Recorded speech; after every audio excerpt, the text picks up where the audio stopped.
When you think of ancient metalworking, you're probably thinking swords, armor, maybe coins, but probably not computers. But what if you were wrong? What if over 100 years ago, we uncovered a piece of ancient technology so unique and ahead of its time that it could predict the precise astronomical movement of our solar system in the past, the present, and the future? What if this celestial map was the only one of its kind ever found, and that the Antikythera Mechanism completely changed what we thought we knew about advanced technology through the ages? How did craftsmen using ancient tools create systems of gears and inscriptions so small and precise that you'd need a magnifying glass to read them? Who was the mechanism's true inventor, and what was its real purpose? Join me as we unravel all this and much more and enter the Codex Legendarium. I'm Shelby Melanson.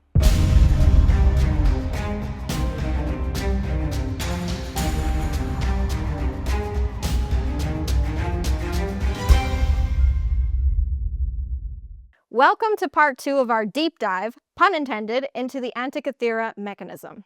If you missed part 1, seriously, pause this video right now and go check that out. It goes into the whole history of the recovery of this incredible object and the early stages of essentially trying to figure out what the heck it is, and how an albeit analog, but nevertheless real computer showed up 2,000 years ago in ancient Greece. You don't want to miss it. I will wait for you right here.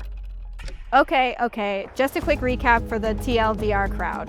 125 years ago in the year 1901, a group of unsuspecting divers hit the shipwreck jackpot right off the coast of the Greek island of Antikythera. They, and the rest of the archaeologists and researchers who piled in afterward, were mostly caught up with the piles of coins, jewelry, bronze and marble statues, and works of art that they pulled out of the water, which had sunk roughly 2 millennia earlier. Along with all that stuff, though, they pulled out a chunk of super corroded bronze.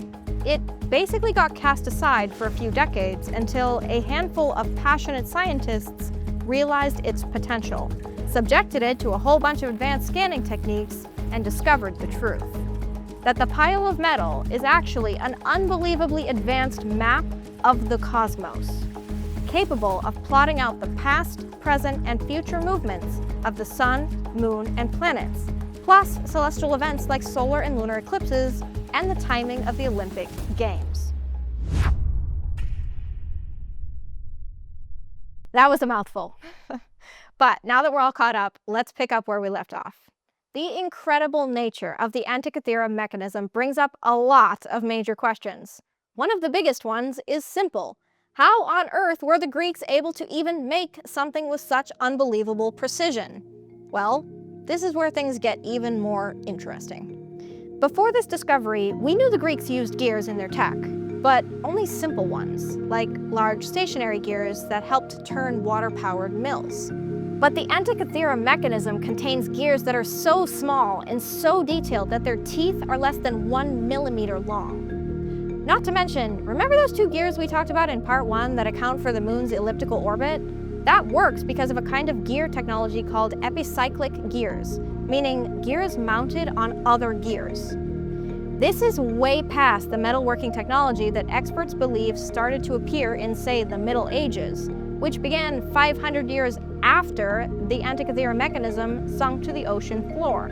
Dr. Tony Freeth, who has been studying the mechanism for 2.5 decades, wrote that not only is this very advanced gearing, but he added that seeing it in this instrument, quote, was a complete shock, honestly.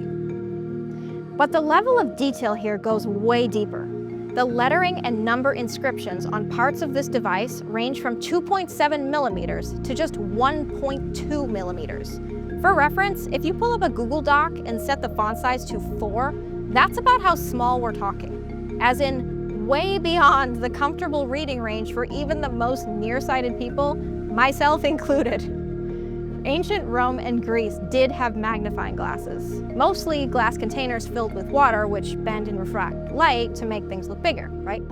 But needing a magnifying glass to read the mechanism is one thing. Imagine what it was like for an ancient craftsman trying to make one.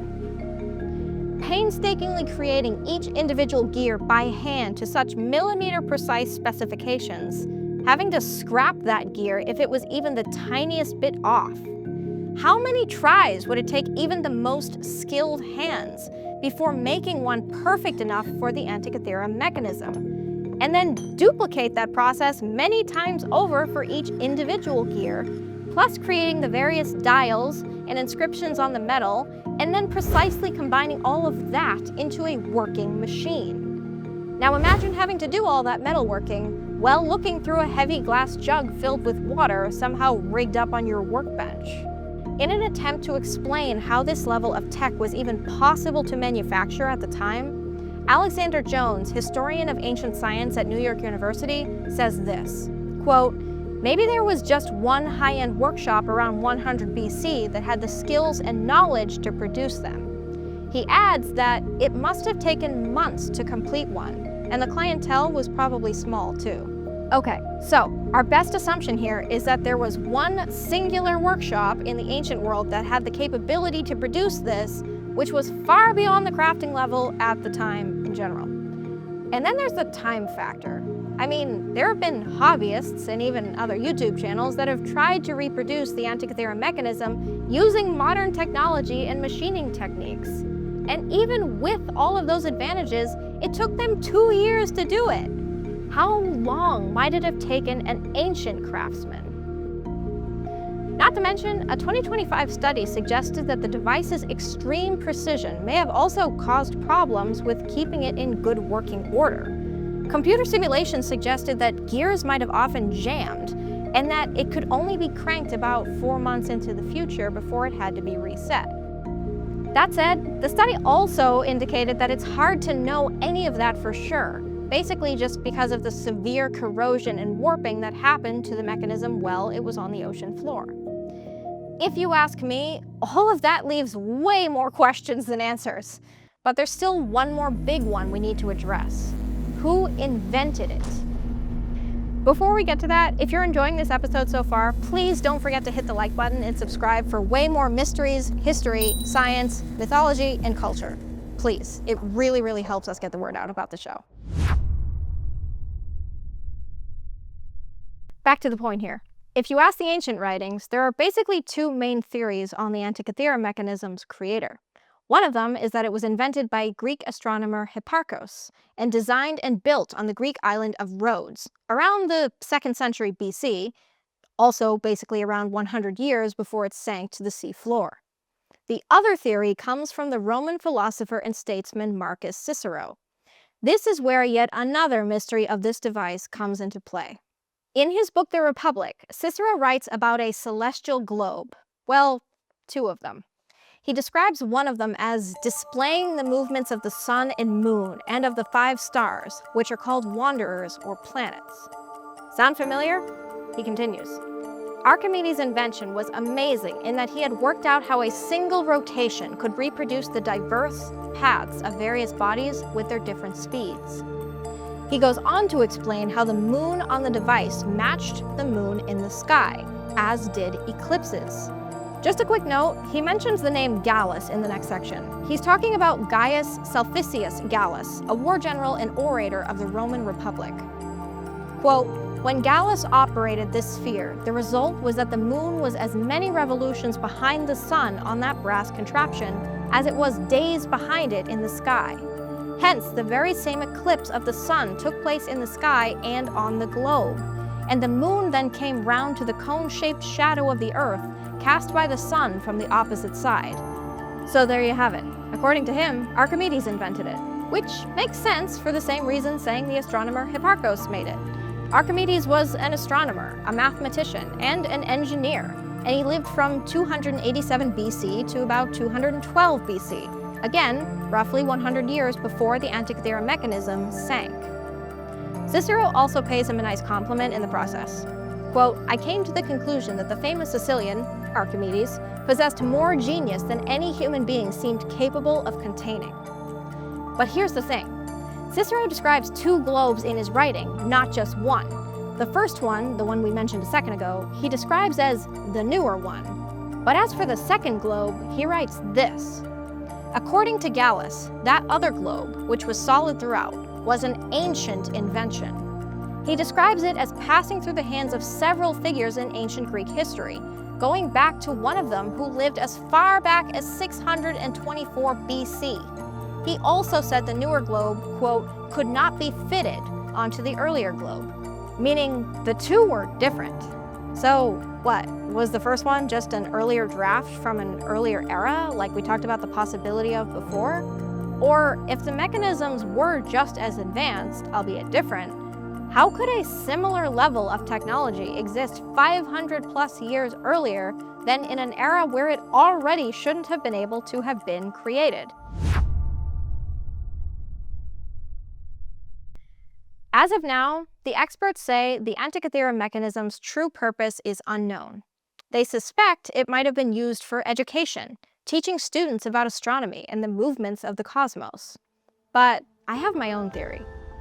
Ancient cultures across the globe during this time in history, and way earlier, put a huge cultural and even spiritual meaning on times and dates. For instance, ancient Chinese people believed in auspicious days. Days where the cosmos aligned in such a way that it would shower luck or success onto events carried out on that day. This could mean everything from picking a lucky day to get married or hold a ceremony, to choosing the correct day to start a war, so as to gain knowledge and a better chance of victory from heaven. The ancient Romans believed all this too, especially the unlucky days, which were usually the days immediately following the first day of the month, the 7th or sometimes 5th day of the month, and the halfway point of the month, around the 15th, respectively called the Calends, Nones, and Ides. And if you know anything about the Ides of March 44 BC, you'll know that was a particularly unlucky day for Julius Caesar. So, imagine the value of a device that could accurately predict these lucky or very unlucky days.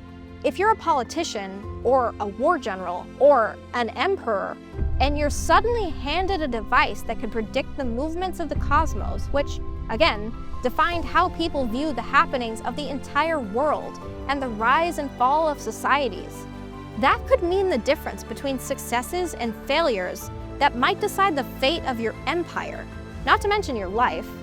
And we're talking about a device that, and again, this is just my theory, could have been seen as a map to keeping the heavens on your side versus against you. Something like that would be priceless, and could also explain why the craftsmen behind the device would be willing to spend such incredible amounts of painstaking time and effort to create it.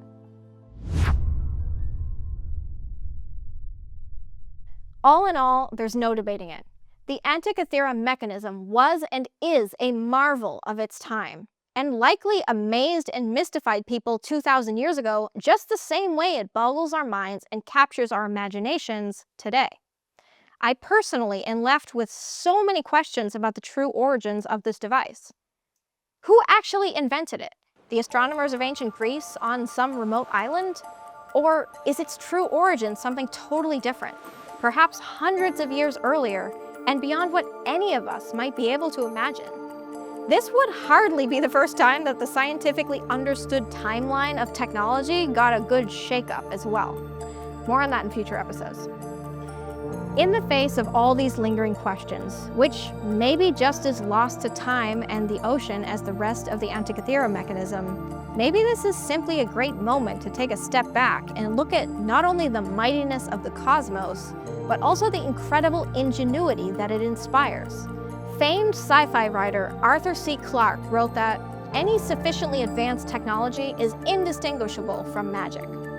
Most people take that quote to mean that ancient people confused their lack of scientific understanding for the supernatural. But I tend to read it the opposite way. Maybe technology is our attempt at mimicking, capturing, or even just explaining the magic that we know is out there. I think the best way I could end this is with a quote from none other than Archimedes himself. "Give me a lever long enough and a fulcrum on which to place it, and I shall move the world." But what do you think? What's the true history of the Antikythera mechanism? Who really created it? And how did they do it? And what was its real purpose and importance in society at the time? I'd love to hear your thoughts on this in the comments. And if you have an idea for something you'd like to see a future episode on, let me know. And also let me know if you liked this multi-part format. Often when I'm researching, I find so much that I want to share with you all that these episodes would take weeks to get out to you if I included it all in one video. And of course, if you enjoyed this deep dive into mysteries, myths, culture, and science, please take a second to like and share this video, and if you want to see more, subscribe. It really, really helps. Until next time, stay curious. Thank you.